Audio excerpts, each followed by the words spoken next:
வணக்கம். மக்கள் மேடை நிகழ்ச்சிக்கு மீண்டும் உங்களை வரவேற்கிறோம். போக்குவரத்து தொழிலாளர்கள் போராட்டம், சத்துணவு ஊழியர்கள் போராட்டம், ஆசிரியர்கள் போராட்டம் என கடந்த சில மாதங்களாக தமிழகத்தில் பல்வேறு துறைகளை சார்ந்த ஊழியர்கள் போராட்டங்களை நடத்தி வந்திருக்கிறார்கள்.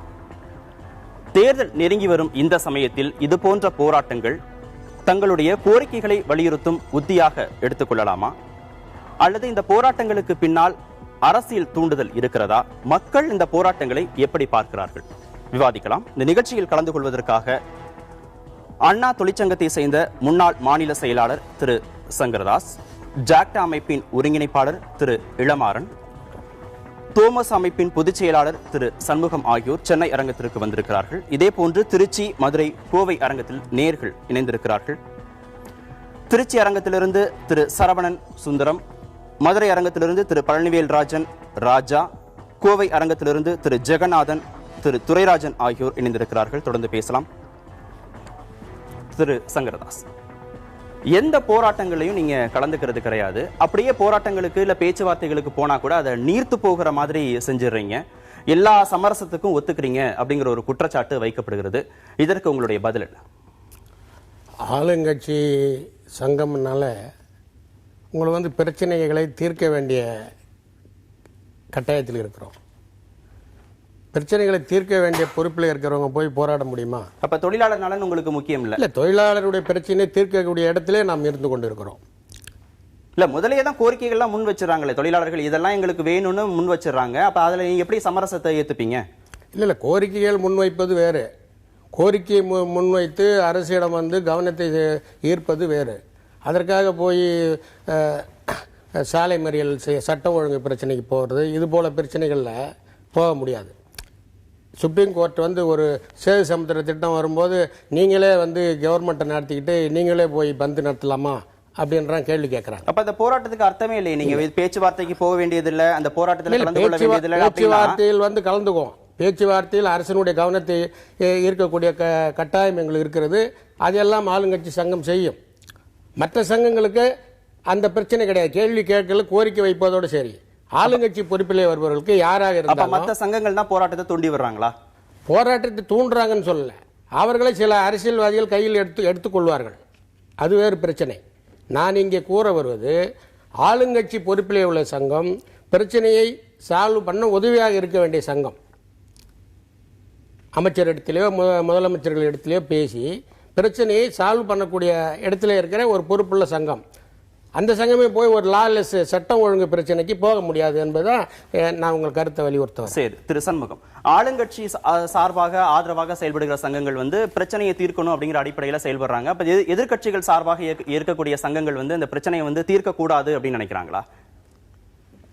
அடிப்படையில் கோரிக்கையை வைத்து தான் போராட்டம். கோரிக்கை நிறைவேறிச்சுன்னா யாரும் போராட மாட்டாங்க. இப்போ நீங்கள் எடுப்பிலேயே போக்குவரத்து போராட்டம்னு சொல்லிட்டீங்க. போக்குவரத்து போராட்டம் என்பது 1/9/2013 அன்று அவர்களுக்கு அந்த ஊதிய உயர்வு கிடைச்சிருக்கணும். 2013 கிடைக்கலன்னு 2 வருஷம் கழிச்சு ரொம்ப லேட்டாக தான் அவன் போராடி இருக்கான். அவன் போராடுறதுக்கு முன்னாடி 2 ஆண்டுகளாக மக்கள் மத்தியில் தன்னுடைய விளக்கத்தெல்லாம் சொல்லி மக்கள் ஆதரவோடு தான் அவன் போராடி இருக்கான். அதனால் போராட்டம் என்பது தொழிலாளர்கள் தனக்கு கிடைக்கும். இங்கே தமிழகத்தில் நடந்திருக்கிற போராட்டமெல்லாம் தொழிற்சங்க தலைவர்கள் கோரிக்கை வச்சு நடத்திட்ட போராட்டங்கள்னு சொன்னால் அது தப்பு. 2001 போனஸ் குறைக்கப்பட்ட உடனே 17 நாட்கள் தொழிலாளர்கள் போராடினாங்க. அரசு ஊழியர்கள், ஆசிரியர்களை வேலை நீக்கம் செய்தவே மிகப்பெரிய போராட்டம் நடந்தது.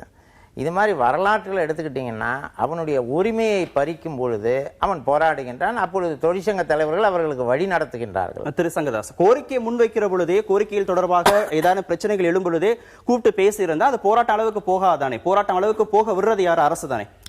இப்போ போக்குவரத்து பிரச்சனை பற்றி எல்பிஎஃப் சார்பில் சொன்னாங்க. அதில் வழக்கு நிலுவையில் இருந்தது. 10% ஓட்டு வாங்கினாக்கா உள்ளே போய் நபர்கள் பேசலான்னு ஒரு சங்கம் 2, ஏடிஎம்கே 2, டிஎம்கே 2, கம்யூனிஸ்ட் 1ன்னு இருந்தது. அதற்கு நீதிமன்றத்தில் போய் ஒரு ஆணை வாங்குறாங்க. எஃப்சிஐ இது போன்ற மத்திய அரசு நிறுவனங்களை காரணம் காட்டி ஒரு 50%க்கு மேலே வாக்கு வாங்குறவங்க தான் பேசலாம், நெகோசியேஷனுக்கு போகலாம் அப்படின்னு ஒரு ஆர்டர் வாங்குறாங்க. 10% ஆர்டர் கொடுத்தது யாருன்னா பிரின்சிபல் பெஞ்சு கொடுக்குது. தலைமை நீதிபதி உட்கார்ந்த பெஞ்சு கொடுக்குது, லிபரான் அண்ட் பத்மநாபன் ஜட்ஜ்மெண்ட். அதை ஓவர்லுக் பண்ணால் அடுத்தது சுப்ரீம் கோர்ட் தான் பண்ண முடியும், ஒரு சப் பெஞ்சு கொடுக்க முடியாது. இதை காரணம் காட்டி தான் அந்த மற்ற சங்கம் வந்து ஏடிபியோ இதுவோ மேலே போகுது. அதுதான் இதுக்கு காரணம். சரி திரு இளமாறன், இது போன்ற தொழிற்சங்கங்கள் வந்து கட்சி சார்பாக கட்சி ஆதரவான ஒரு நிலைப்பாட்டை எடுத்து இந்த மாதிரியான பேச்சுவார்த்தைகளையோ போராட்டங்களையோ கலந்து கொள்றதுனால தான் தொழிலாளர்களுக்கு ஒரு நிரந்தர தீர்வே கிடைக்காம போகுதா? இல்லை அப்படின்னு சொல்ல முடியாது. ஏன்னா அரசியல் கட்சிகள் தான் இதை தீர்மானிக்கிறது. நாங்கள் எந்த அரசியல் கட்சியும் சாராதவர்கள், ஆசிரியர்கள். இந்த கோரிக்கைகளை தொடர்ச்சியாக வலியுறுத்தி வருகின்றோம். ஒரு காலகட்டத்தில் அது நிறைவேற்றப்படாத பட்சத்தில் தான் இது மாதிரியான போராட்டங்கள் எங்களுக்கு ஆரம்பிக்க தோன்றுகிறது. மாண்புமிகு முன்னாள் முதல்வர்கள் தேர்தல் பரப்புரையிலே சொன்னாங்க, இந்த மாதிரி தன் பங்களிப்பு ஓய்வூதியத்தை ரத்து செய்யப்படும் ஆட்சி பொறுப்பேற்றவுடன். நான் வந்த பிறகு அது நிறைவேற்றுவார்கள் நம்பியிருந்தோம். இப்போ 4 ஆண்டுகள் கடந்து போய்விட்டன, இன்னும் ஓராண்டு தான் இருக்கு. இப்போது கூட நாங்கள் அதை கேட்காவிட்டால் எப்போது நிறைவேற்றப்படும்? இல்ல அதுக்கு இதுதான் காலகட்டமா? 4 ஆண்டுகளாக நீங்க எத்தனை விதமான போராட்டங்கள் நடத்தி இருக்கீங்க? 4 ஆண்டுகளாக தொடர்ச்சியாக கோரிக்கை அரசுக்கு கேட்டுட்டே இருந்தோம். மாண்புமிகு அமைச்சரை சந்தித்து கோரிக்கை வைத்தோம், மாண்பு முதலமைச்சருடைய அலுவலகத்தில் கோரிக்கை வைத்தோம், தொடர்ச்சியாக பள்ளிக்கல்வித்துறை இயக்குநரிடம் கோரிக்கை வைத்தோம். இதெல்லாம் பேசி பார்க்கிறேன் என்று சொல்லி கொண்டேதான் வந்தார்களே தவிர இதுவரைக்கும் முடிந்தபாடு இல்லை. சரி, அரசின் கவனத்தை 4 வருடமாக நாங்க பல்வேறு விதமான கோரிக்கைகளை வச்சுட்டு தொடர்ந்து அமைச்சர்கிட்ட பேசியாச்சு, எந்த விதமான நடவடிக்கை எடுக்கல, எங்களுக்கு இறுதி வழி போராட்டம் தான் அப்படிங்கிறாரு. உங்களுடைய பதில்? நிதி நிலைமைக்கேற்ப ஒவ்வொரு பிரச்சனையாக இன்றைக்கு அரசு சரி செய்து கொண்டு வருகிறது.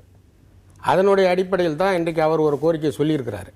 நீங்கள் இப்போ முன்ன கூட எஸ்மா வந்தப்போ மாண்புமிகு அம்மா அவர்களே சொன்னாங்க, நீங்கள் தான் கோப்பை பார்க்குறீங்க, ஃபெயிலை பார்க்குறீங்க, நிதி பொறுப்புடைமை சட்டம்னு ஒன்று வச்சுருக்காங்க, நம்ம மாநிலத்தினுடைய அசெட் நிலையப்பட்டிக்கு மீறி 3% மேலே கடன் வாங்கக்கூடாதுன்னு ஒரு சட்டத்தை கொண்டு வந்துக்கிறாங்க.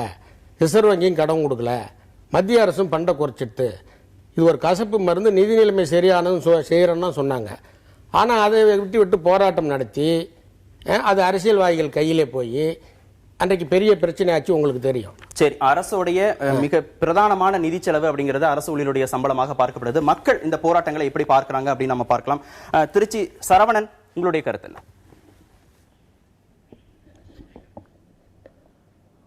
நான் மரியாதைக்குரிய ஐயா சங்கரதாஸ் அவர்கள்ட்ட கேட்க விரும்புகிறேன். அவர் துவக்கத்தில் அவர் பேசுகிற போதே ஒரு தொழிற்சங்கம் என்பது போராட்டம் நடத்துகிற முறையவே அவர் என்ன சொல்றாருன்னா, ஒரு தொழிற்சங்கமாக பேசல, அவர் ஒரு ஆளுங்கட்சியினுடைய பிரதிநிதியாகத்தான் பேசுகிறாரே ஒழிய ஒரு தொழிற்சங்க பிரதிநிதியாக அவர் பேசலன்னு நான் பார்க்கிறேன். அடிப்படையில் இன்றைக்கு ஒரு 11 மத்திய தொழிற்சங்கங்கள் மத்திய அரசாங்கத்தினுடைய கொள்கைகளை எதிர்த்து போராடுறாங்க. குறிப்பாக காங்கிரசினுடைய தொழிற்சங்கமாக இருக்கக்கூடிய INTUC, அதனுடைய தலைவர் சஞ்சீவ் ரெட்டி தலைமையில் காங்கிரஸ் காலத்தில் போராட்டம் நடந்திருக்கிறது.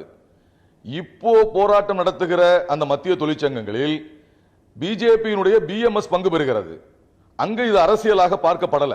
அங்க தொழிற்சங்கங்களை பொறுத்தவரை கோரிக்கை, அதில் இருக்கக்கூடிய நியாயம், பேச்சுவார்த்தை, அதில் முன்னேற்றம் இல்லை என்று சொன்னால் போராட்டம், அதை தவிர தீர்வில்லை என்ற அடிப்படையில் மத்திய தொழிற்சங்கங்கள் போராடுறாங்க. துரதிருஷ்டவசமாக தமிழ்நாட்டில் நீங்க இப்படி ஒரு தலைப்பு வைக்க வேண்டிய தேவையே ஏன் வந்திருக்கு நான் நினைக்கிறேன்னா, ஆளுங்கட்சியாக இருக்கிற போது திமுக போராட்டத்திற்கு எதிராக பேசுவதும் தொழிலாளர் முன்னேற்ற சங்கம், அல்லது அதிமுக ஆளுங்கட்சியாக இருக்கும் போது அண்ணா தொழிற்சங்கம் போராட்டத்துக்கு எதிராக பேசுவதும், அதுதான் இப்ப இந்த குழப்பத்தை உருவாக்கி இருக்கு என்று நம்ம பார்க்க வேண்டியது. ஆனால் உங்களுடைய பதில் ஐயா சொல்வது போல ட்ரேட் யூனியன் ஆப் மேனேஜ்மென்ட் தவறா சொல்றாரு அவரு. இல்ல, ஒரு ட்ரேட் யூனியன் ஆப் மேனேஜ்மென்ட் கோரிக்கை மட்டும் வச்சிட்டு வெளியிட முடியாது. நிர்வாகம் நல்லா இருக்கும் போது நாமளும் நல்லா இருக்க முடியும், நிர்வாகத்தை அழிச்சிட்டு நல்லா இருக்க முடியாது. ட்ரேட் யூனியன் ஆப் மேனேஜ்மென்ட் இருக்கும்போது தோமுசா எதிர்த்து பேசினதா எங்கேயாவது ஒரு இடத்துல அவரால் சொல்ல முடியல. ஆளுங்கட்சியாக திமுக இருக்கிற போது தொழிலாளர்களுக்கு எதிரான ஒரு நிலைப்பாட்டை எடுக்கிறது, எதிர்கட்சியாக வருகிற போது தொழிலாளர்களுக்கு நடவடிக்கையும் அவரால் சுட்டி காட்ட முடியாது. பேச்சுக்கு சொல்லக்கூடாது, அரசியலுக்கு சொல்லக்கூடாது.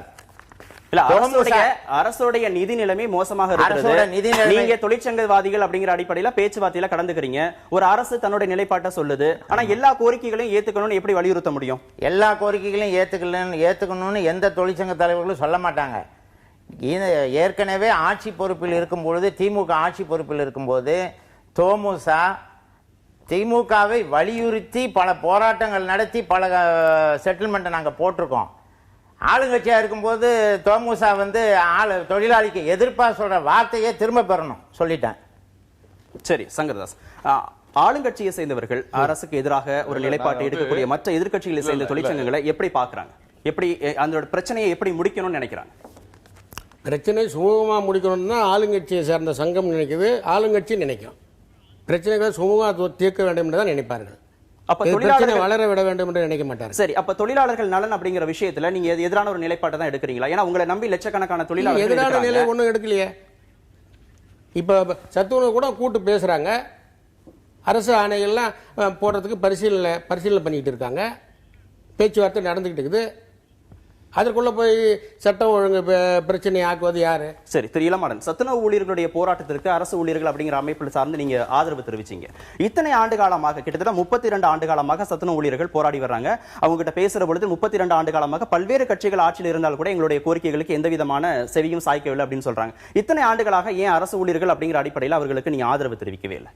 கேட்டுருவோம். ஏன்னா இப்போ ஏற்கனவே நான் அந்த இதில் சொல்லியிருந்தேன், சத்துணவு ஊழியர்கள் வந்து ஒரு லட்சக்கணக்கான மாணவர்களுக்கு சமைத்து போடுபவர்கள் 32 ஆண்டுகள் பணியில் இருந்த பிறகு அவர்கள் ஓய்வு பெறும்போது கிடைக்கின்ற ஊதியம் எவ்வளவு தெரியுங்களா? மாதாந்திர ஓய்வூதியம் 1000 ரூபாய் தான். சாதாரணமாக ஒரு முதியவர் 55 வயது ஆன பிறகு ஒரு முதியோர் பென்ஷன் வழங்கப்படுவதும் 1000 ரூபாய் தான். சரி, இதுக்கு முன்னாடி அவங்களுடைய போராட்டங்களுக்கு எத்தனை முறை நீ ஆதரவு கொடுத்திருக்கீங்க? இப்ப சத்துணவு வந்து தலைமை ஆசிரியர்கள் கண்காணிக்கணும், மாணவர்களுக்கு சத்துணவு இல்லைன்னா அது தலைமை ஆசிரியர்களுடைய பொறுப்புல அந்த விஷயத்தை விட போறோன்னு சொன்னவனே நீங்க அவங்களுக்கான ஆதரவு அப்படி கிடையாது. அதாவது தவறான கருத்து. ஏன்னா எதுவா இருந்தாலும், யார் போராட்டம் இருந்தாலும் இல்ல, 1000 ரூபாய் சொல்றீங்களே, 1000 ரூபாய் சொல்றீங்களே நீங்க பென்ஷன் தொகை, இது 500 ரூபாயில இருந்து 600 ரூபாயில இருந்து 700 ரூபாயில இருந்து தான் உயர்ந்திருக்கிறது. ஒரே கட்டமாக 1000 ரூபாய்க்கு வரவே இல்லை. அப்ப நீ 500 ரூபாய் இருக்கிற பொழுது அவருக்கு நீங்க ஆதரவு கொடுத்திருக்கீங்களா? 500 ரூபாய் அந்த காலகட்டம் வேறு. இப்போ 500 ரூபாய், இப்ப நான் பணியில சேரும்போது 1200 ரூபாய்னா இப்போ இந்த காலகட்டம் வேறு. விலைவாசிக்கு ஏற்ற மாதிரி தான் ஊதிய உயர்வை கேட்கிறவங்களை தவிர 2010ஆம் ஆண்டு தான் 500 ரூபாய் ஊதிய உயர்வு. அப்ப போதும் அவங்களுக்கு பென்ஷன் தொகை 500 ரூபாய் இருக்கிறது. 2010 விலைவாசி உயர்வு போதுமான தொகையா? நீங்க தனக்கிட்டு பாருங்க. இல்ல, 2010ஆம் ஆண்டு அவங்களுக்கு 500 ரூபாய் ஓய்வூதியங்கிறது போதுமான தொகை நீங்க ஒத்துக்கிறீங்களா? போதுமான தொகை இல்லை தான். அவன் தொடர்ந்து போராடி தான் வராங்க. அதனால இந்த காலகட்டம் இப்ப அவங்க கேட்கறது என்னன்னா 1000 ரூபாயில இருந்து ஒரு 3000 ரூபாய் உயர்த்தி கொடுங்கன்னு தான் கேட்கிறாங்க. சரி, இதுக்கு திரு சண்முகம் என்ன பதில் சொல்றாரு? 2010ஆம் ஆண்டுல திமுக ஆட்சி காலத்துல சத்துணவு ஊழியர்கள் போராட்டம் நடத்தி இருக்காங்க. 500 ரூபாய் 600 ரூபாய் 700 ரூபாய் தான் அப்பவும் அவங்களுக்கு பென்ஷன் தொகை. அப்ப என்ன செஞ்சிருக்கு திமுக? சத்துணவு ஊழியர்கள் என்பது, தமிழ்நாட்டில் சத்துணவு ஊழியர்கள் என்றால் பல மாநிலங்களில் ஆஷா ஒர்க்கர் அப்படின்னு சொல்லி பல்வேறு பெயர்களில், பால்வாடி ஒர்க்கர் அப்படிங்கிற பெயர்களில் இருக்காங்க. இந்தியா முழுவதும் இந்த தொழிலாளர்களுக்கு அவர்களுக்கு காலம் ஒரு ஊதியம் வழங்க வேண்டும், அவர்களுக்கு ஓய்வூதியம் வேண்டும் என்று இந்தியன் லேபர் கான்ஃபரன்ஸில் 44வது கான்ஃபரன்ஸில் பேசி முடிவெடுக்கப்பட்டது. அந்த முடிவெடுக்கப்பட்டதில் மத்திய அரசு என்ன சொல்லிவிட்டது என்று சொன்னால், இவர்கள் முழு நேர ஊழியர்கள் அல்ல, எனவே இவர்களுக்கு அந்த ஊதியத்தை பொருத்த வேண்டும். அப்பொழுது நான் அந்த இதில் அந்த மாநாட்டில் இருக்கேன். அப்போ பார்க்கும்போது இந்தியாவில் இருக்கக்கூடிய அத்தனை மாநிலங்களை விட தமிழ்நாட்டில் தான் அவர்களுக்கு ஒரு காலமுறை ஊதியமாவது போடப்பட்டிருக்கின்றது. அது திமுக ஆட்சியில தான் வந்துச்சு. அப்ப இப்ப அதிமுக கொடுக்கிற ஓய்வூதியம் அதிகம்னு ஒத்துக்கிறீங்க? எது அதிமுக இப்ப கொடுக்கிற ஓய்வூதியம் போதுமானது அப்படின்னு ஒத்துக்கிறீங்க? போதுமானதுன்னு ஒத்துக்கல. எதுவுமே எப்பொழுதுமே ஒரு கட்டத்தில் ஒரு போராட்டத்தில் நடத்தும் பொழுது ஒரு அளவுக்கு அந்த போராட்டத்துக்கு ஒரு முடிவுக்கு கொண்டு வர ஒன்றை ஏற்றுக்கொண்டு விட்டால் அது போதுமானது ஆகிவிடாது. அடுத்த கட்டத்திற்கான முயற்சிகளை அன்று இருந்த நிலைக்கு 1000 ரூபாய்க்கு ஒத்துக்கிட்டாங்க. அடுத்த கட்டத்திற்கு வரும்போது அது கூடுதலாக வேண்டும் கேட்பது என்பது அது ஒரு தவறல்ல, தவறான கருத்து இல்லையா? சரி, திரு சங்கரதாஸ், 2010ஆம் ஆண்டு 500 600 700 ஓய்வூதியம் வாங்கினவங்க எங்களுக்கு 10 கோரிக்கை வைக்கிற பொழுது 1000 உயர்த்தப்படுகிறது. ஆனால் அவர் 3500 ரூபாய் ஓய்வூதியம் கேட்கப்படுது, அது மறுக்கப்படுகிறது. 60% விலைவாசி உயர்ந்திருக்கிற இந்த சூழல்ல 1000 ரூபாய்ங்கிறது ஒரு முதியோர் பென்ஷன் இணையாக எங்களுக்கு வழங்கப்படுகிறது அப்படிங்கிற அவங்களுடைய கோரிக்கை நியாயமானதானே? இதை ஏன் அரசு செவிசாய்க்கவே இல்லை? இல்லை, நீங்க படிப்படியாக பேராமீட்டர் காரணம் காட்டி கேட்குறீங்க. அதை நான் தப்புன்னு சொல்லலை. அதே நேரத்தில் அரசனுடைய நிதி நிலைமைன்னு ஒன்று இருக்குது, பேயிங் கெப்பாசிட்டின்னு ஒன்று இருக்குது. ஒன் டைம் பேமெண்ட் இல்லை, 3000 ரூபாய் கொடுத்துட்டு நிறுத்திக்கிறதுக்கு. அவருடைய ஆயுள் காலம் வரை ஒரு தொடர்ந்து வரக்கூடிய ஒரு ஊதிய உயர்வு. பேயிங் கெப்பாசிட்டியை பார்த்து தான் கொடுக்க முடியும். பேர்கெய்னிங் கெப்பாசிட்டி நம்ம எது ஒன்றுமே கேட்கலாம். அரசுக்கு பேயிங் கெப்பாசிட்டின்னு ஒன்று இருக்குது. நிதி நிலைமை எப்படி சரியாகுது படிப்படியாக சரி செய்யப்படும்ன்றது தான் அரசு சொல்லுது, சுத்தமாக மறுக்கல. திரு சண்முகம், நிதி நிலைமை சரியா இருந்தா நாங்க கொடுத்திருப்போம், நிதி நிலைமை சரியா இல்ல, ஆனா எதிர்க்கட்சிகள் இதை தூண்டுறாங்க அப்படிங்கிறார். எல்லா அரசியல்கள் ஆட்சிக்கு வரும்போது நிதிநிலை சரியில்லைன்னு தான் சொல்லுவாங்க. ஆனால் நிதிநிலை சரியில்லை என்று சொன்னால் கூட தொழிற்சங்கங்கள் திராவிட முன்னேற்ற கழகம் ஆட்சியில் இருக்கும்போது வலியுறுத்தி அதிகமான ஊதியத்தையும் அதிகமான சலுகைகளையும் பெறுவது என்பது வாடிக்கை. உங்களைப் போல தொலைக்காட்சியில் உள்ளவர்கள் அதிமுக ஆட்சிக்கு வந்தால் நிதிநிலை சரியில்லை என்பதை நீங்கள் எல்லாம் ஏற்றுக்கொண்டு விளம்பரம் செய்வீர்கள். இல்ல, எங்களுக்கு அப்படிப்பட்ட எந்த விதமான ஒரு தனிப்பட்ட நிலைப்பாடு கிடையாது. அதாவது ஆஸ் ஏ ஹோல் பார்த்தீங்கன்னா திமுக ஆட்சியில் 1.25 கோடி, இப்போ 1.25 வந்திருக்கு. 4 ஆண்டு சிக்கன நடவடிக்கை கடைபிடிச்சு பெரிய விழாக்கள் எதுவும் எடுக்காம நெட்டில் கணினியில் தொடு கணினி மூலமா மாண்புமிகு அம்மா அவர்கள் நிகழ்ச்சியெல்லாம் திறந்து வைத்து சிக்கன நடவடிக்கை மேற்கொண்டதாக தான் ஒரு 50 கூட வந்துக்குது. நிதி நிலைமை சரியா இல்ல அப்படிங்கிறது கேட்கலாம். பழனிவேல்ராஜன், உங்களுடைய கருத்து. வணக்கம். போராட்டங்கள் என்பது கோரிக்கைகள் வரும்பொழுது போராட்டங்கள் வருகிறது. கோரிக்கைகள் வரவேண்டிய அவசியம் என்ன? ஒரு அரசு என்பது மக்களுடைய தேவையை புரிந்து நடந்து கொள்வதுதான் ஒரு அரசினுடைய கடமை. அதை தவறவிட்டதனால்தான் அந்த போராட்டங்கள் வருகிறது. அந்த போராட்டத்தை சரி செய்வதுதான் ஒரு தொழிற்சங்கத்தின் கடமை, அதுதான் அவர்களுடைய பொறுப்பு. எனக்கு வரக்கூடிய முதல் கேள்வி திரு இளமாறன் அவர்களுடன் கேட்க விரும்புகிறேன். தொழிற்சங்கங்கள் தங்களுடைய பலவீனத்தை சரி செய்வதற்காகத்தான் அரசியல் சாயம் பூச்சிக்கொள்கிறார்களோ என்று டவுட் வருகிறது. அரசியல் சாயம் பூச்சி இல்லாமல் ஏன் அவர்களால் போராட முடியாது? தொழிற்சங்கம் என்பது தொழிலாளர்களுடைய நலனுக்காக தான். இது ஏன் அரசியல் சாயமாகவே பேசிக்கொள்கிறார்கள்? திரு இளமாறன், நம்ம ஏற்கனவே பேசின விஷயத்தை தான் நேரும் கேட்டிருக்கிறாரு.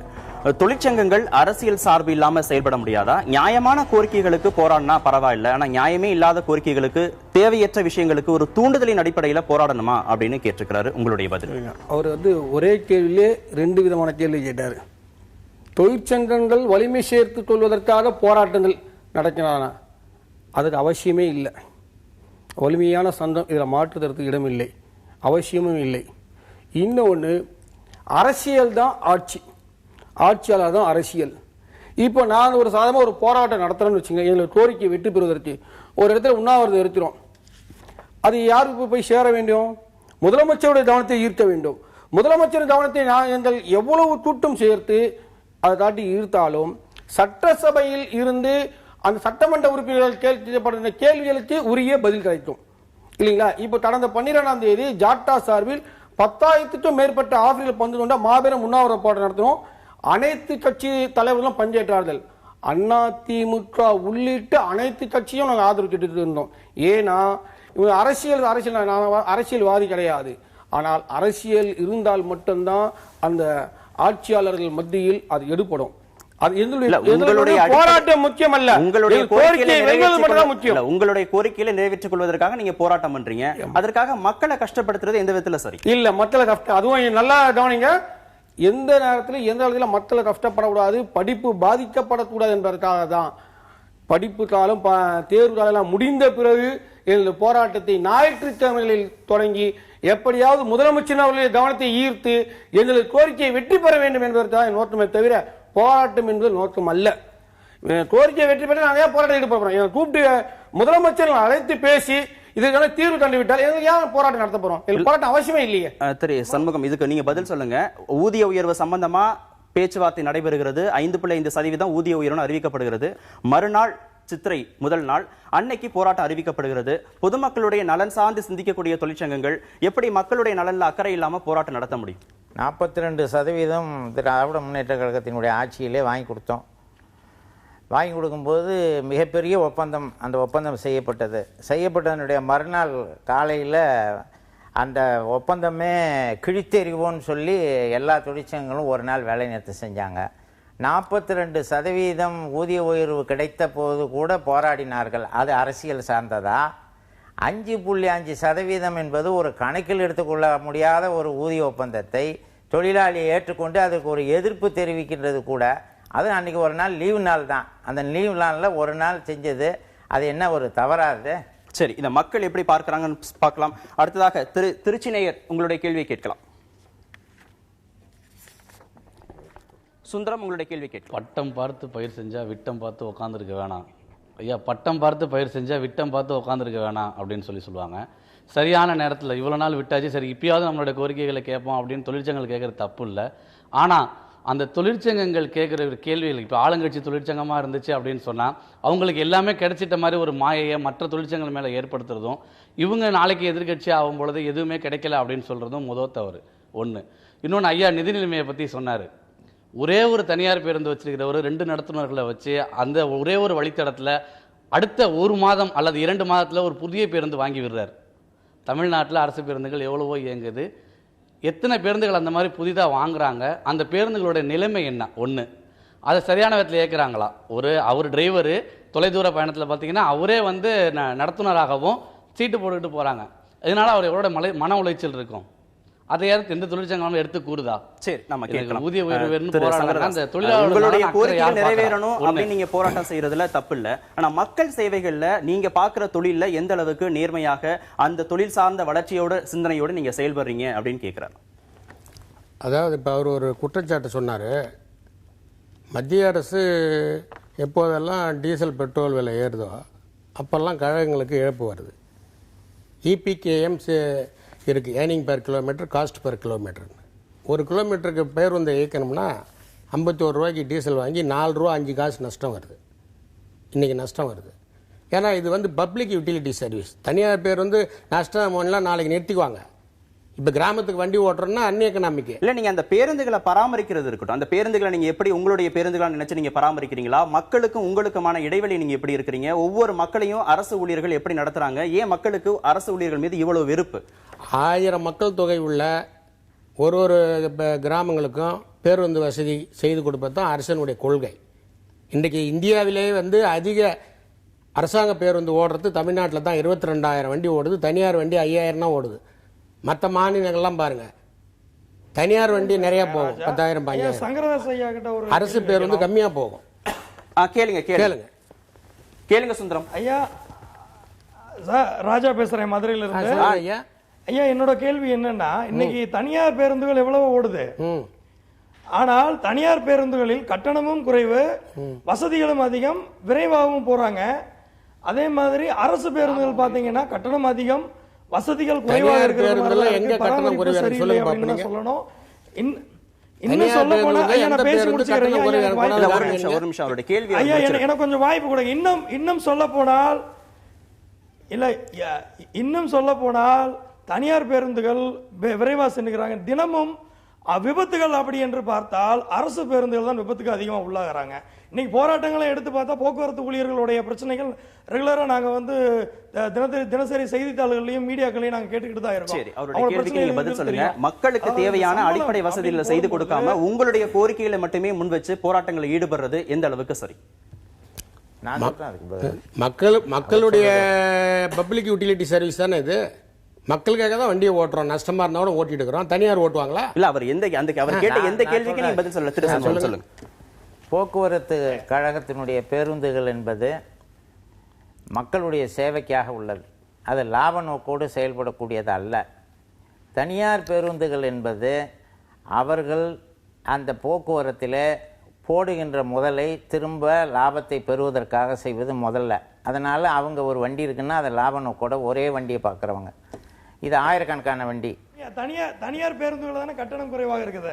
கட்டணம் குறைவு எங்கேயுமே எல்லாருக்குமே சேம்.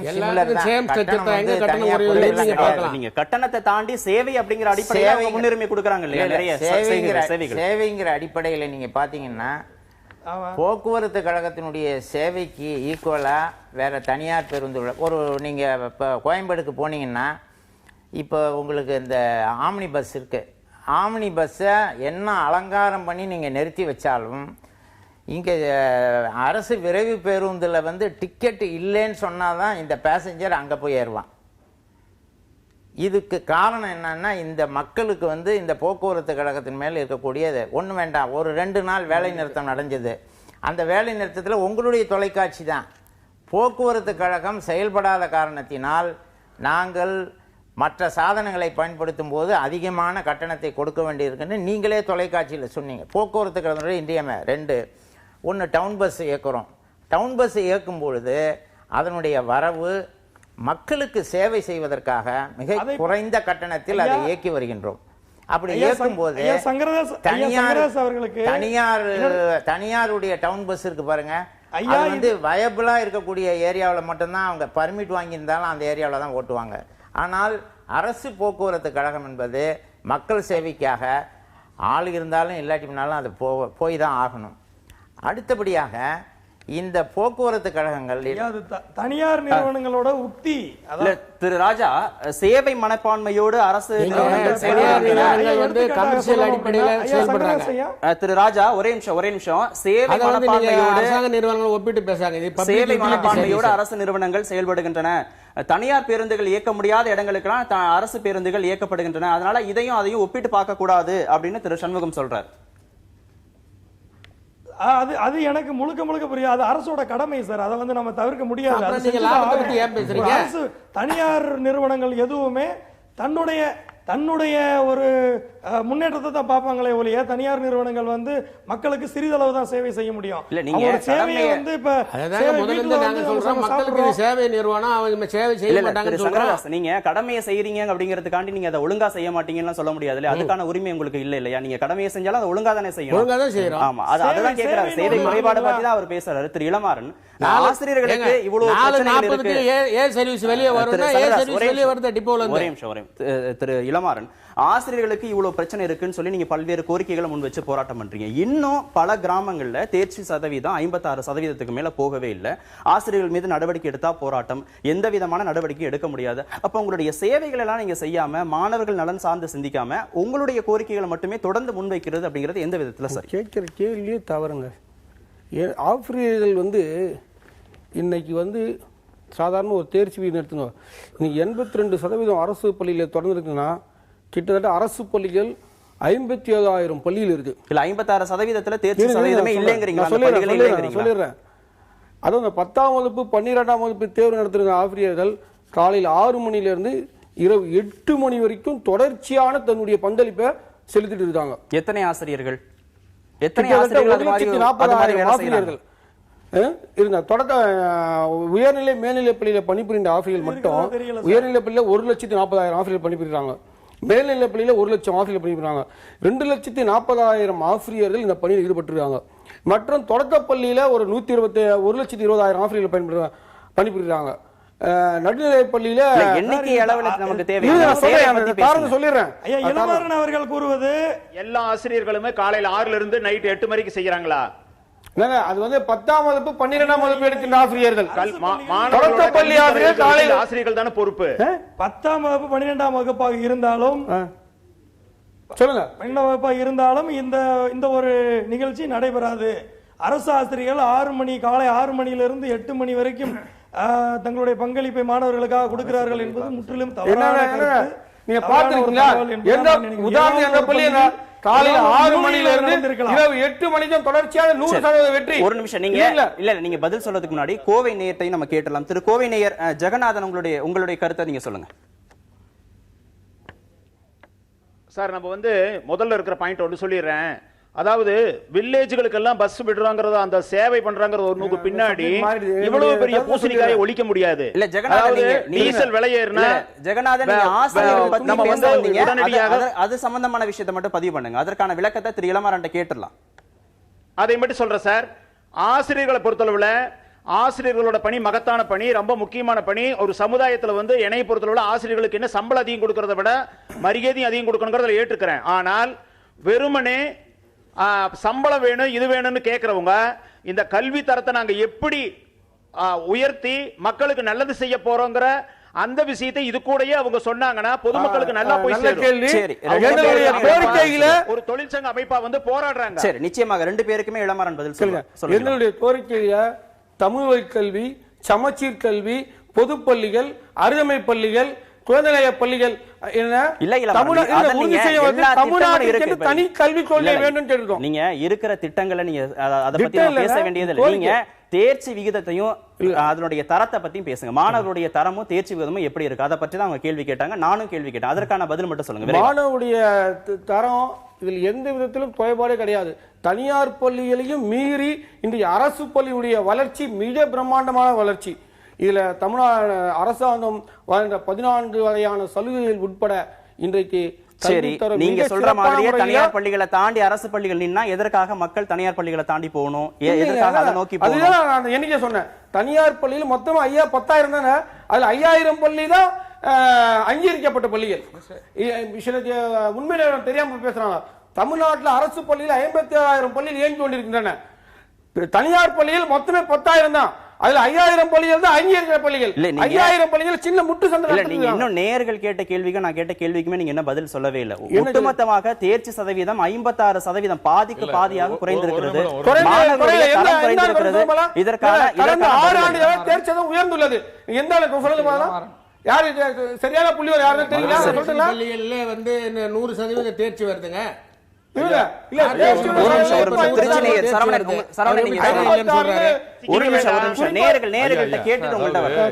ஒரு சின்ன கிளாரிபிகேஷன் பேசுறோம். ஒரு நிமிஷம் மதுரை நேயர் மட்டும் பேசுங்க. மதுரை மதுரை நேயர் பழனிவேல் ராஜ் நீங்க பேசலாம். பழனிவேல் ராஜ் மதுரையில இருந்து பேசுறேன். மிஸ்டர் இளமாறன் மிஸ்டர் இளமாறன் சொல்லுங்க ஐயா. நீங்க எத்தனையோ புள்ளி கணக்குகள் கொடுத்திருக்கீங்க. இந்த வருடம் 10ஆம் வகுப்பு 2015 நடந்த மார்ச் மாத தேர்வில், பொது தேர்வில் நிறைய மாணவர்கள் பள்ளிக்கு பரீட்சை எழுதவே வரவில்லை. அரசு பள்ளியில் படித்துக் கொண்டிருக்கக்கூடிய மாணவர்கள் முக்கியமாக ஆங்கிலம் பாடம் நடக்கும் பொழுது அவர்கள் பரீட்சை எழுதவே வரவில்லை. இது உங்களுடைய கவனத்திற்கு வந்திருக்கிறதா? ஏன் மாணவர்கள் பரீட்சை எழுத கூட வர தயாராக பயந்து கொண்டிருக்கிறார்கள்? அவர்களுக்கு உடம்பு சரியில்லாமல் இல்லை. திரு இளமாறன், நேயர்கள் கேட்ட கேள்வியை யோசிச்சிருப்பீங்க. இந்த வருடமே 10ஆம் வகுப்பு தேர்வுக்கு பல மாணவர்கள் தேர்வு எழுத வரவே இல்லை. அந்த அளவுக்கு கல்வியுடைய தரம் குறைந்து போயிருக்கிறது. கல்வியோட தரம் குறைவதற்கு, அதை அதிகப்படுத்துவதற்கு எந்த விதமான நடவடிக்கை எடுக்காம, அதற்கான முயற்சிகள் எடுக்காம உங்களுடைய கோரிக்கைகளை தொடர்ந்து முன்வைக்கிறீங்களே அப்படின்னு அவங்க கேட்கிறாங்க. கல்வி தரம் இன்னைக்கு உயர்ந்திருக்கு, அதுல எந்த மாற்றம் இல்லை. தமிழ்நாட்டில் 15,000 உயர் மேல்நிலைப் பள்ளி இருக்கு. இதுல அவர் எந்த பள்ளியில மாணவர்கள் வரணும்னு சொல்லுங்க குறிப்பிட்டு சொல்லுங்க பார்க்கலாம். என்ன 10ஆம் வகுப்பு 12ஆம் வகுப்பு இந்த பரீட்சை யாரோ ஒரு மாணவர் 2 மாணவர் வரவில்லாத காரணம் மாணவர்கள் சொல்லக்கூடாது சார். 10ஆம் வகுப்பு சமயநல்லூரில், 10ஆம் வகுப்பு மதுரையில் சமயநல்லூரிலும் சோழவந்தாலிலும் எனக்கு என்னுடைய நண்பர்கள் அவர்கள் இன்விஜிலேஷனுக்கு போகும்பொழுது ஒரே வகுப்பறையில் 12 மாணவர்கள் வரவில்லை. அந்த பள்ளியினுடைய சீஃப் எக்ஸாமினர் போய் வீட்டுல போய் கூட்டு வந்தாங்க. ஒரே ஹால்ல 12 பேர் வரல. சமயநல்லூர் சோழவந்தான் வெரிஃபை பண்ணிக்கங்க. என்ன காரணம்? மதுரையில அப்போ யாரு சீஃப் எக்ஸாமினர்? யாரு? ஆசிரியர் தானே. சீஃப் எக்ஸாமினர் யாரு? இன்விஜிலேஷன் யாரு? ஆசிரியர் தானே போய் கூட்டு வந்திருக்காங்க. அதாவது மாணவர்களுக்கு கல்வி மீது எந்த விதமான பயம் இல்லைன்னா அவங்க தைரியமாக பயம்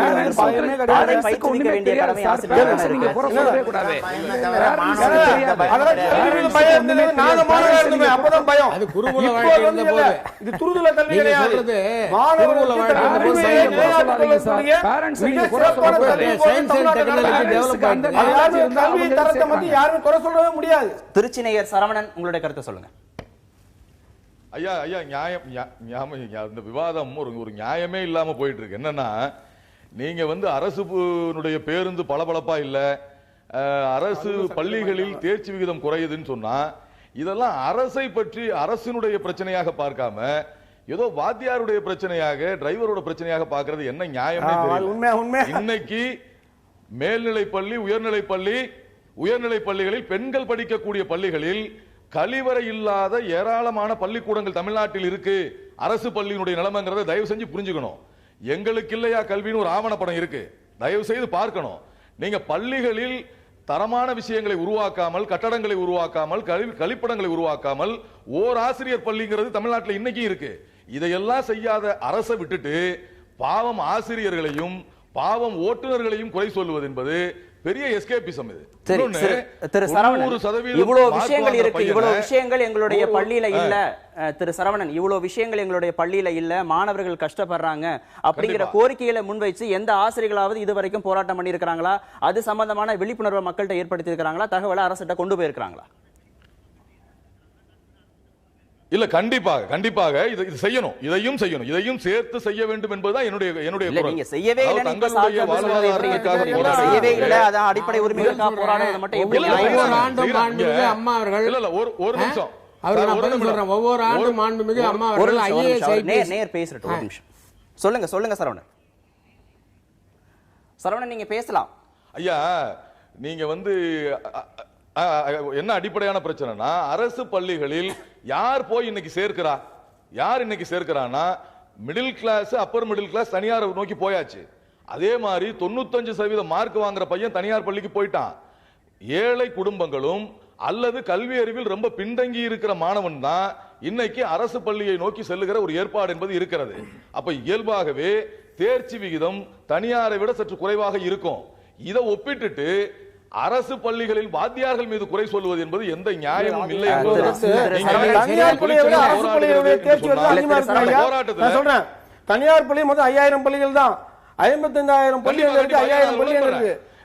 இளமாறனோடு உடன்படுறேன், அதுதான் ஐயா அதிகமா இருக்குங்கிறதா நீங்க தனியார் அப்படின்னு கேக்குறாங்க. அப்பதான் அவங்க அந்த குழந்தையை சேர்க்கிறாங்க. ஏழை எளியோரை அவங்க சேர்க்கறது கிடையாது. ஒரு நிமிஷம், இளமாறனுக்கும் சரவணனுக்கும் ஒரே நிமிஷம். நீங்க அரசு பள்ளிகள்ல தகுதி வாய்ந்த ஆசிரியர்கள் தானே பணியில் அமர்த்தப்படுறாங்க. பல்வேறு கட்ட தேர்வுகளுக்கு பிறகுதானே அவங்க ஆசிரியர்கள் பணி அமர்த்தப்படுறாங்க. எக்கச்சக்கமாக சம்பளம் கொடுக்கப்படுகிறதுல அதை தாண்டி அவங்களுடைய பணிகளை செய்யலைங்கிறதா இப்ப கேள்வியை தவிர இருக்கிற பிரச்சனைகளை நீங்க யார் செய்யலன்னு சொல்றாங்க சொல்லுங்க போலாம். எந்த பள்ளியில எந்த ஆசிரியர் செய்யல? தேர்ச்சி விகிதம் குறைந்திருக்கிறது, மாணவர்களுடைய தரம் குறைந்திருக்கிறது, கல்வியுடைய தரம் குறைந்திருக்கிறது. கடந்த 10 ஆண்டுல எடுத்து போனீங்க, இன்னைக்கு 82 தான். வெறும் 27 இருந்து 42 இருந்து 55 இருந்து 82% அரசு பள்ளியில தேர்ச்சி. சரி, மதுரை நேயர் குறிக்கிறார், பேசலாம். ராஜா, உங்களோட ஒரு நிமிஷம். சென்னை மாநகராட்சி மட்டும் 17 பள்ளியில் வெற்றி. ஐயா இளமாறன் ஐயா அவர்களுக்கும் ஐயா சொல்லுங்க ராஜா, நீங்க தொடர்ந்து பேசலாம். ஐயா, இன்னைக்கு போராட்டங்கள் அப்படின்னு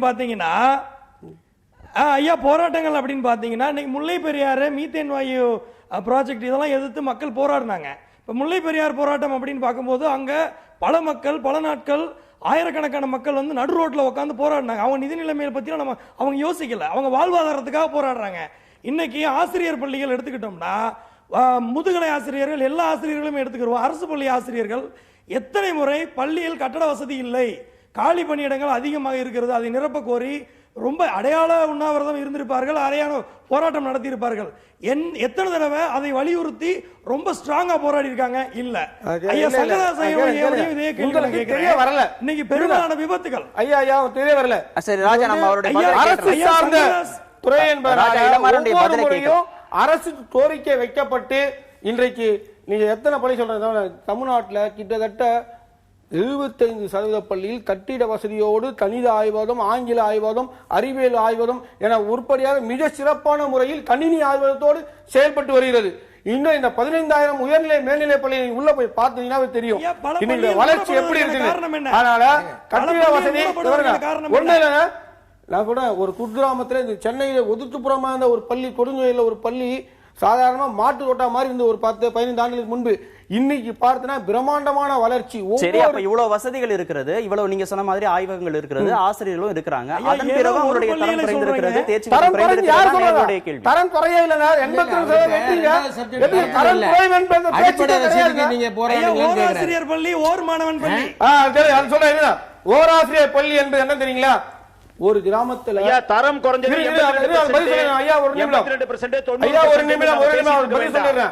ஓராசிரியர் பள்ளி என்பது ரொம்ப குறைவா இருக்கு. ஒரே நிமிஷம் அவர்கிட்ட கேட்டு நீங்க அதுக்கும் சேர்த்து பதில் சொல்லலாம். கோவை நேயர் நீங்க பேசலாம். ஜெகநாதன், உங்களை கருத்தை சொல்லலாம் சார். 82% 85% நம்ம பேசிட்டு இருக்க வேண்டாம் ஐயா, பொதுவா எடுத்துக்கலாம். ஆசிரியர்களோட பணி மகத்தானது. அப்ப அது தவிர கவர்மெண்ட் பொதுமக்கள் எல்லாருமே சேர்ந்திருக்க ஒரு மிகப்பெரிய பிரச்சனை. இதுல ஆசிரியர்களுடைய சம்பளம் வேற விஷயங்களுக்கு மட்டும் நீங்க போராடுறதா பிரச்சனையா இருக்குது. அதை சரி பண்ணிக்கிங்க, வேற ஒண்ணும் இல்ல. இது சமுதாயத்தோட பிரச்சனை. நீங்க சொல்றீங்க 82% சேர்த்து IAS கம்மியாயிருச்சு. நம்ம டெல்லியில வந்தா தமிழர்களா இருந்த காலம் கம்மியாயிருச்சு. அதுகளுக்கெல்லாம் சேர்த்து நீங்க பதில் சொல்லணும். கண்டிப்பா கண்டிப்பா. சரி, இப்ப ஓராசிரியர் பள்ளி ஓராசிரியர் பள்ளி என்பது ஒரு கிராமத்துல எதுவுமே பள்ளியே இருக்காது, 4 மாணவர்கள் தான் படிப்பாங்க. அந்த 4 மாணவர்களுக்கும் கல்வி அறிவு கொடுக்க வேண்டும் என்று அரசு நினைத்து தான் அந்த ஓராசிரியர் நியமித்து ஓராசிரியர் பள்ளி வைக்கிறாங்க. தவிர வெறும் ஒரு 100-200 பேர் இருக்கிற ஓராசிரியர் பள்ளி இருக்காது. நீங்க பாருங்க, ஓராசிரியர் பள்ளிக்கு ஒரு ஆசிரியர், ஒரு சத்துணவு அமைப்பாளர். திறக்கப்பட்டதா சொல்லுங்க ஐயா. ராஜா, உங்களோட கருத்தை சொல்லுங்க. அந்த பள்ளி அந்த 4 மாணவர்களுக்கு மட்டும்தான் திறக்கப்பட்டதா? இல்ல, 4 ஆமா உண்மை, அதுதான் உண்மை. 4 மாணவர்களும் கல்வி அறிவு பெற வேண்டும் என்பது அரசு நினைக்குது. எந்த மாணவர்களும் கல்வி அறிவு பெறாமல் இருக்கக்கூடாது, ஒரு மைல் தூரத்துல கடந்து செல்லக்கூடாது. அரசாங்கங்களுடைய எண்ணம் அனைத்து மாணவர்களுக்கும் பள்ளி வயது குழந்தைகளுக்கும் கல்வி போய் சேர வேண்டும். கோவை நேயர் துரைராஜன், உங்களுடைய கருத்தை சொல்லலாம். கோவை நேயர் துரைராஜன் சார், இப்ப விவாதமே வந்து தேர்தல் நேரத்துல சார் வணக்கம். தேர்தல் நேரத்துல வேலை நிறுத்தம் பண்றது சரியா தவறான? இவங்க 2 கட்சியும் எடுத்துட்டோம்னா திமுக அதிமுக வந்து தன்னோட ஓட் பேங்க் பாலிடிக்ஸை எப்படி இருக்குன்னு பாத்துக்கிறதுக்கு தான் பண்றாங்க. நான் கேட்கிறேன், மக்களோட ஒரு பகுதி தான் தொழிற்சங்கத்தை, தொழிலாளர்கள், தொழிலாளர் நலன். மக்கள் நலன் சார்ந்த பிரச்சனைகளுக்கு தொழிலாளர் நலன் சார்ந்தவங்க இந்த 5 வருஷமா ஏன் போராடல? ஒரு உதாரணமா 2 விஷயம் எடுத்துக்கலாம். இப்போ சட்டமன்றத்துல இந்த துறை சார்ந்த தொழிலாளர் நலன் சார், தொழிலாளர் அமைச்சர் சட்டமன்றத்தில் பேசுறது நேரடியாக ஒளிபரப்பு பண்ண வேண்டியதானே? இது மக்கள் நலன் சார்ந்த பிரச்சனை தானே? சரி திரு சண்முகம், இத்தனை வருடமாக போராடாதவர்கள் இப்போது ஏன் போராடுறாங்க? சுருக்கம் உங்களுடைய பதில். போராட்டம் வந்து தொடர்ந்து நடைபெற்று கொண்டிருக்கின்றது. அவர்களுக்கு கண்ணுக்கு தெரியலன்னா அதுக்கு நாங்க என்ன பண்ண முடியும்? அவங்களுக்கு தெரியுற மாதிரி நாங்க போராட முடியாது. இல்ல, மக்கள் எல்லா விஷயங்களையும் பார்த்து தானே இருக்காங்க. அவங்க கேட்கிற கேள்விகளுக்கு அவங்க பதில் சொல்லி தானே ஆகணும். மக்கள் வந்து அவங்க சரியா அந்த பார்வையில தோணலன்னா நாங்க தொடர்ந்து போராடிக்கிட்டு தான் இருக்கோம் எல்லா விஷயத்துக்கும். சரி, மக்கள் கேள்வி கேட்கிற ஒரு அவர்களுக்கான முழு உரிமை உண்டு. இல்ல, தொடர்ந்து டிவில காமிக்கிறாங்க. இல்ல அவர் காமிக்கலன்னு சொல்றாங்க. இல்ல, மக்களுடைய அடிப்படை பிரச்சனைகளுக்கு அவங்க எந்த மாதிரியான போராட்டங்கள் நடந்தது இத்தனை ஆண்டுகளாக, தொழிற்சங்கங்கள் என்ன போராட்டங்கள் நடத்தி இருக்காங்கிறத அவங்க கேட்கறாங்க. இல்ல, நீங்க இப்போ ஒரு நேயர் சொன்னாரு 11 தொழிற்சங்கங்கள் சேர்ந்து மத்திய அரசுல 10 ஆண்டுகளாக போராட்டம் நடத்திக்கிட்டு இருக்குன்னு அவரே வாக்குமூலம் கொடுத்திருக்காரு. இப்ப நாங்களும் அந்த 11 தொழிற்சங்கத்துல ஒரு தொழிற்சங்கம் தான். நாங்களும் தொடர்ந்து போராடிக்கிட்டு தான் இருக்கோம். போராட்டங்கள் தொடர்ந்து செஞ்சுக்கிட்டு தான் இருக்கோம். தங்களுடைய கோரிக்கைகளுக்காக போராடக்கூடிய தொழிற்சங்கங்கள் மக்களுடைய பிரச்சனைகளுக்காகவும் போராடணும் அப்படிங்கறத அவங்களுடைய கோரிக்கை. நேரமின்மையினால நம்ம தொடர்ந்து பேச முடியல. அரங்கத்திற்கு வந்து உங்களுடைய கருத்துக்களை பதிவு செய்ததற்கு மிக்க நன்றி. நேயர்களை மற்றொரு நிகழ்ச்சியில் சந்திக்கலாம். நன்றி, வணக்கம்.